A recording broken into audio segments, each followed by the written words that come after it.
बिस्मिल्लाहिर्रहमानिर्रहीम। Dear students, आप देख रहे हैं एजुकेशनल चैनल KMCH। मैं हूं Khalid Mahmood, KMCH physics academy की तरफ से। सब्जेक्ट है हमारा फ़िज़िक्स, क्लास है 10th। हम इसके रिव्यू क्वेश्चंस कर रहे हैं। आज हमने यूनिट नंबर 11 का रिव्यू क्वेश्चन 11.8 देखना है। यूनिट नंबर 11 है साउंड और रिव्यू क्वेश्चन 11.8 है on what factors does the loudness of sound depends, कि साउंड की लाउडनेस जो है वो किन फैक्टर्स के ऊपर डिपेंड करती है।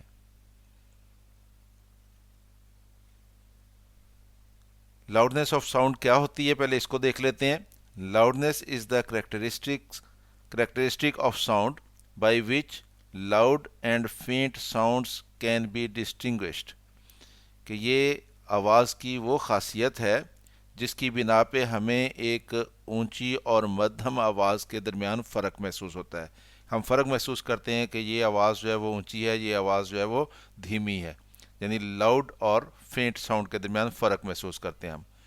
Loudness of sound depends upon the following factors. तो हमसे ये कहा गया था ये बताएं कि किन फैक्टर्स के ऊपर डिपेंड करती है लाउडनेस। तो अब हम उन फैक्टर्स को देखते हैं जिन पे लाउडनेस डिपेंड करती है। Number 1, amplitude of vibrating body. हमें ये मालूम है साउंड प्रोड्यूस होती है जब कोई बॉडी वाइब्रेट करती है, तो उस वाइब्रेटिंग बॉडी का एम्पलीट्यूड जो है उसके ऊपर इन्हिसार होता है लाउडनेस का। किस तरह से? Loudness of sound increases with the increase in the amplitude of the vibrating body. अगर वाइब्रेटिंग बॉडी का एम्पलीट्यूड इंक्रीज हो जाएगा तो उस लाउडनेस भी साउंड की इंक्रीज हो जाती है। मसला अगर हमारे पास एक गिटार है, उसकी स्ट्रिंग है, हम उसको प्लग करते हैं, तो अगर उसका एम्पलीट्यूड कम है तो उसकी साउंड जो है वो फेंट होगी, और अगर उसका एम्पलीट्यूड ज़्यादा होगा तो फिर उसकी साउंड जो प्रोड्यूस होगी वो लाउड साउंड प्रोड्यूस होगी। Number 2, area of vibrating body. Vibrating के एरिया पे डिपेंड करती है। अगर वाइब्रेटिंग बॉडी के एरिया पे किस तरह से डिपेंड करती है? Loudness of sound increases with the increase in the area of the vibrating body. अगर जो बॉडी वाइब्रेट कर रही है उसका एरिया ज़्यादा होगा तो साउंड जो है वो लाउड हो जाएगी, और अगर उसका एरिया कम होगा तो फिर साउंड जो है वो फेंट होगी। तो लाउडनेस साउंड की जो है वो वाइब्रेटिंग बॉडी के एरिया के ऊपर डिपेंड करती है, और एरिया ज़्यादा होने से वो इंक्रीज़ होती है।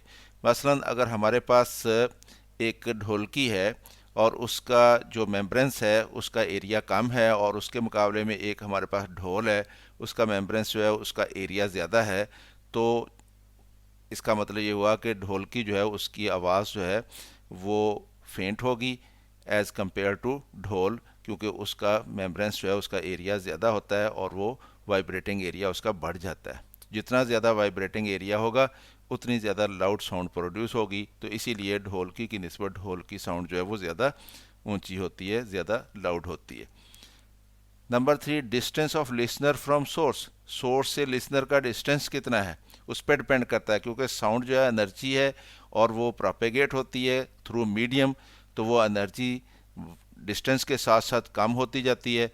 तो इसलिए डिस्टेंस के साथ जो साउंड है वो उसकी लाउडनेस भी कम होती चली जाती है। Loudness of sound decreases with the increase in the distance of the listener from the source of sound, कि साउंड का जो सोर्स है उससे लिसनर का डिस्टेंस जितना ज़्यादा होगा, यानी सुनने वाले का जितना डिस्टेंस ज़्यादा होगा उतनी लाउडनेस जो है वो डिक्रीज़ हो जाती, कम हो जाती। मसलन जिन जो घर जो है मस्जिद के करीब होते हैं वहाँ पे अज़ान की आवाज़ ऊंची आती है, और जो घर मस्जिद से दूर होते हैं वहाँ पे आवाज़ अज़ान की जो है वो मध्यम हो जाती है। तो इसलिए सोर्स से डिस्टेंस के ऊपर डिपेंड करता है कि लाउडनेस जो है वो कैसी होनी है। तो डिस्टेंस बढ़ेगा तो लाउडनेस कम होगी, डिस्टेंस कम होगा तो लाउडनेस ज़्यादा होगी। Number 4, physical condition of the ear. कान की हालत कैसी है, कान पे डिपेंड करती है लाउडनेस। अगर कान ठीक है, आवाज़ सही सुन रहा है, तो आवाज़ की लाउडनेस उसको सुनाई देगी। लेकिन अगर कान में डिफेक्ट है तो बहुत ऊंचा बोलने से भी आवाज़ मध्यम सुनाई देती है। तो इसलिए लाउडनेस जो है इसका दारोमदार जो है वो सुनने वाले के कान की फिजिकल कंडीशन पे भी होता है। Loudness of sound also depends upon the physical condition of the year. of the listener. A sound appears louder to a person with sensitive ear, कि अगर कान सेंसिटिव है तो उसको तो लाउडर साउंड सुनाई देगी than the person with defective ear, और अगर डिफेक्टिव ईयर है तो फिर उसको उतनी ज़्यादा लाउडर साउंड सुनाई नहीं देती। तो ये 4 फैक्टर्स है जिनके ऊपर लाउडनेस साउंड की डिपेंड करती है। हमने इनको देख लिया, उम्मीद है आपको इसकी समझ आई होगी। खुद भी वीडियो को देखें, दोस्तों के साथ इसको शेयर भी करें ताकि वो भी इससे फ़ायदा उठा सकें। वीडियो पसंद आए तो इसको लाइक भी कर लिया करें, और अगर चैनल सब्सक्राइब नहीं किया तो इसको सब्सक्राइब कर लें ताकि KMCH फिज़िक्स एकेडमी की तरफ से आपको इस तरह की मज़ीद वीडियोस मिलती रहें। मेरी तरफ से अल्लाह हाफिज़, शाद रहें, आबाद रहें।